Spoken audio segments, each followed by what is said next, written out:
Plantão médico com o Dr. Leandro Teles sobre dores de cabeça. Tudo bem, doutor Leandro? Tudo bom, Regina? Também. Como tá passando? Tudo bem, graças a Deus. Família? Todo mundo bem, graças a Deus, tá ótimo. Todo mundo com motivos para comemorar, né? Com motivos para comemorar, devagarzinho, evoluindo. E com saúde? Com saúde.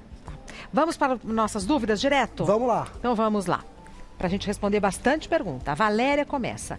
Estou com dor de cabeça, febre, um pouco de tosse há 3 dias. Pode ser Covid? Pergunta boa, sempre pode. A Covid é uma doença muito heterogênea, tem vários sintomas, né? Dor de garganta, tosse, dor no corpo. E esses sintomas são compatíveis, sim. Febre, geralmente uma febre baixa, tosse e pode dar dor de cabeça, né? E aí é interessante, sempre que você tem dor de cabeça e febre, você não pode atribuir isso ao estresse, nem à enxaqueca, nem à tensão muscular. A febre acaba sendo um sinal de alarme para uma doença infecciosa.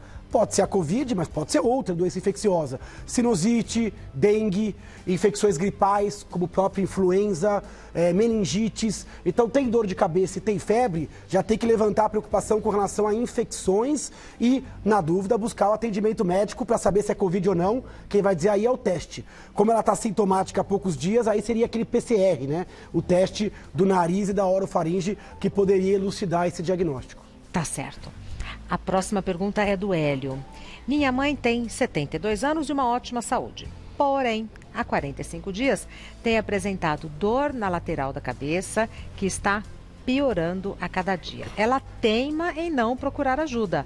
Pode ser algo perigoso? Outra pergunta que é bem cotidiana, né? E aí, nessa história clínica, para um neurologista, existem alguns sinais preocupantes ali. A idade, né? Paciente de 72 anos, mesmo com a saúde boa, o risco é maior de doenças um pouco mais sérias ali, né? Doenças infecciosas, metabólicas, doenças neoplásicas, inflamações. Então a idade preocupa, nunca teve nada, mas agora desenvolveu uma dor de cabeça. Outra coisa que me incomodou foi aquilo ali, ó, piora a cada dia. Uma dor de cabeça que já tem 1 mês e meio e cada dia tá pior, opa, essa evolução mais progressiva também não é comum da gente ver numa enxaqueca, numa cefaleia tipo tensão muscular, que dói ali 1, 2, 3 dias e passa, né? Mas assim, um dia pior que o outro, nesta idade, é melhor procurar ajuda para ser examinado por um médico, preferencialmente um especialista, e talvez ele peça assim exames ali, né, para ver a questão anatômica. Tem uma doença que dá em idosos que é a arterite, a inflamação da artéria temporal, ela tem uma dor lateral. Então eu acho que no caso dela, pelo conjunto da obra, vale a pena uma preocupação maior, sim. Neste caso, doutor Leandro, vale uma teleconsulta? Vale.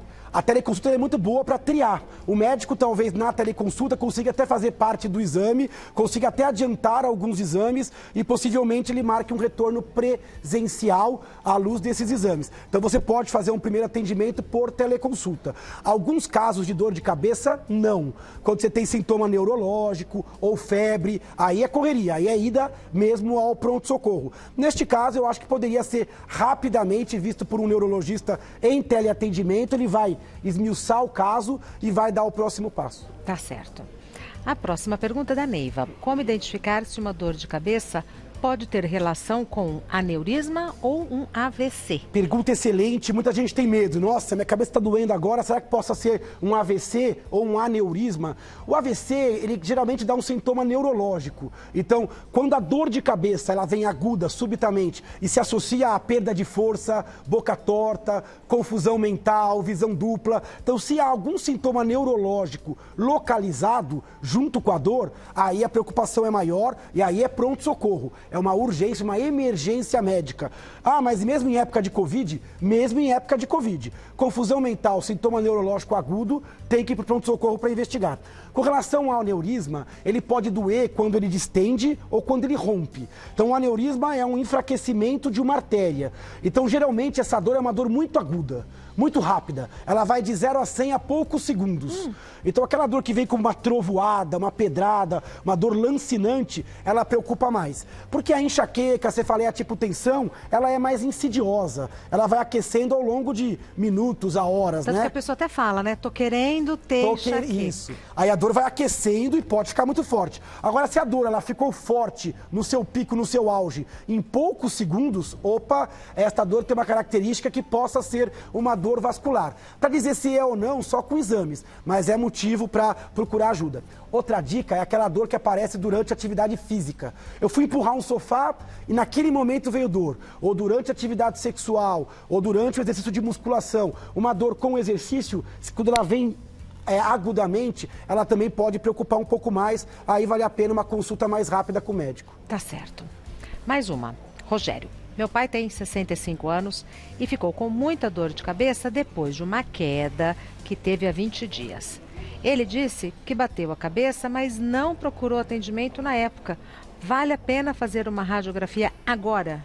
Vale a pena. Então, olha lá, a idade de novo, 65 anos. A gente sabe que o idoso ele tem mais fragilidade. Às vezes, quedas ou batidas bobas de cabeça podem levar a consequências. E aí, ó, já tem 20 dias e a dor não passou. Mesmo que você fale assim, mas eu não fui no dia, não tem problema. Algumas complicações demoram semanas, às vezes até meses, para aparecer depois do trauma. Porque às vezes existe um sangramento venoso. Fica babando, babando. E aí, de repente, você pode fazer o diagnóstico mesmo tardiamente. De um hematoma subdural, de uma fístula. Então, teve trauma na história, tem a idade que preocupa e esta dor, ela está numa proximidade temporal com relação a esse trauma. Ele falou radiografia, o ideal nesse caso seria uma tomografia ou uma ressonância. O raio-x, ele não consegue ver muito neste tempo e nem para esta ocorrência. Mas uma tomografia, uma ressonância pode e deve ser feito com uma dor de cabeça relacionada ao trauma, mesmo que um trauma aparentemente bobo. Tá. A gente continua, peço um minutinho da sua Fique paciência. à vontade. Vamos continuar com as perguntas para o Dr. Leandro Teles sobre dores de cabeça. Daniela, tenho 26 anos e durante a TPM sinto uma dor de cabeça latejante, com muita náusea e irritabilidade. Quando menstruo, a dor passa e tem sido assim nos últimos 12 meses. Existe algo que eu possa fazer para evitar isso?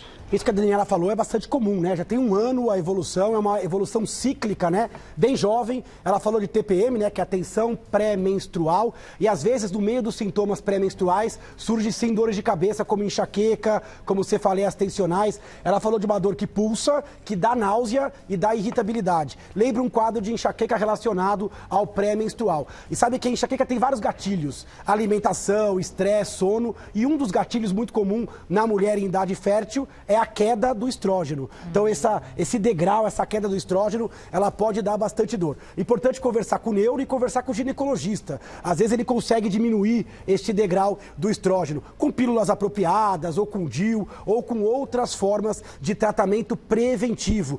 Porque é muito triste isso. Imagina todo santo mês... Náusea? Náusea. E a enxaqueca é um tipo de dor bastante comum na mulher. Quase 20% das mulheres têm crises de enxaqueca. E é uma das doenças mais incapacitantes. Ela foi eleita a 10ª doença mais incapacitante do mundo. Atrapalha o estudo, atrapalha o trabalho, atrapalha as relações pessoais. Este tipo é um tipo catamenial, relacionado à menstruação.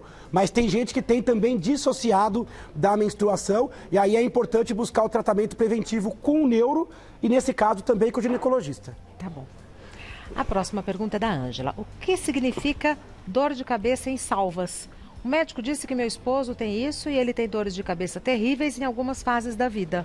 A dor de cabeça em salvas, pouca gente conhece, mas ela também é relativamente comum. Depois da tipo tensão muscular, da enxaqueca, a terceira dessas dores de cabeça crônica é a cefaleia em salvas. É a primeira nos homens, assim, ela é mais comum nos homens do que nas mulheres. Porque a enxaqueca e a tensional é mais comum na mulher do que nos homens. A cefaleia em salvas é uma dor de cabeça que dá perto da região do olho, geralmente de um lado só. É uma dor muito, muito intensa. É uma dor que é dita como excruciante, absolutamente hostil.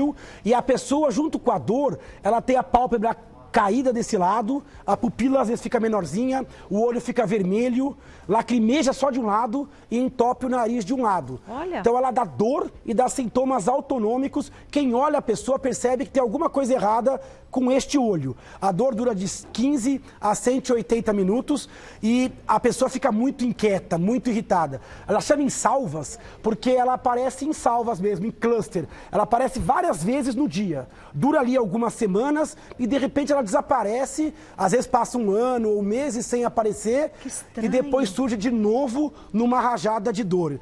Igualzinho. Igualzinho. Então ela é uma dor estereotipada, tem que investigar, tem que passar com o neuro. Existem vários tratamentos, tanto para a hora da dor como para prevenção nestas fases, e esta dor é uma dor que merece o conhecimento popular. Cefaleia insalvas. Então é uma cefaleia que a pessoa tem mais agonia e sintomas de um lado só, junto com a dor em torno do olho. O doutor Leandro, então é de 15 a 160 minutos. É isso? Isso. Neste período de dor, a pessoa fica incapacitada? Ela fica terrivelmente, às vezes acontece de madrugada, ela fica agoniada.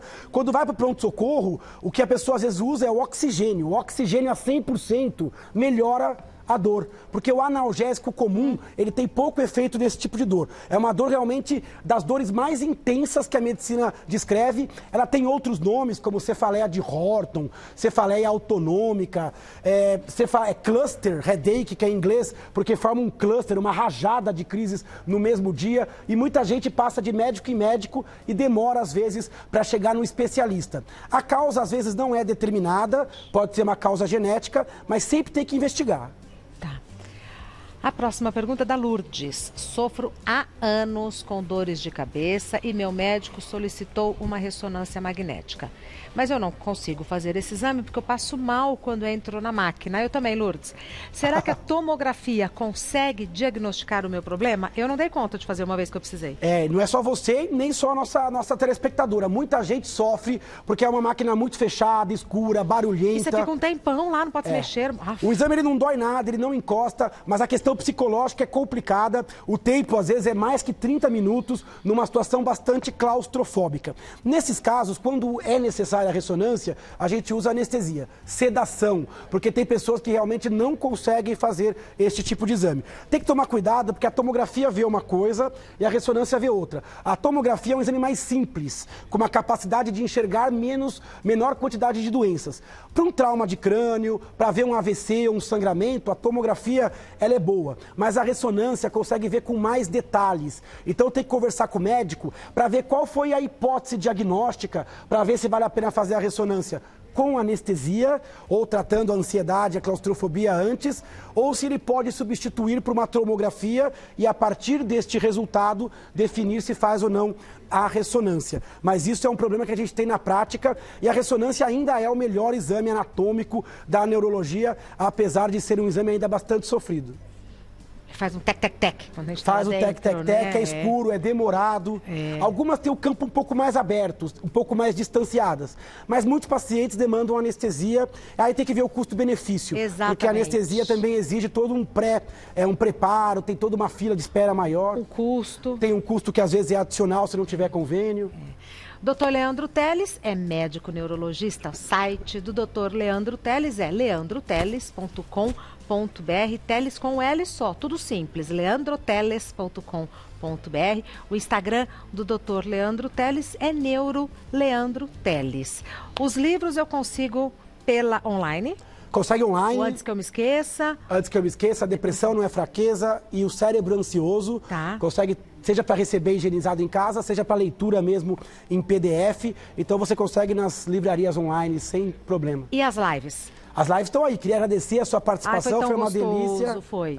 Hoje tem live sobre dor de cabeça e transtornos do humor. Eu vou receber a Renata Braz, uma atriz que conhece a Renata?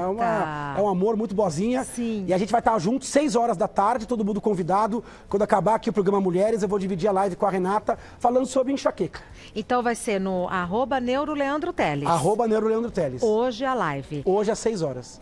São diárias as lives? Todo dia tem live, mais ou menos às 6, 7 horas. Tá. É sempre bem democrática, com participação de todos. E de vez em quando tem alguns convidados especiais, como foi naquele dia. Como a Renata, né? Como é a Renata hoje. Muito obrigada. Cuidem-se, um beijo para a família e até breve. Obrigado, bom programa, Rê. Muito obrigada.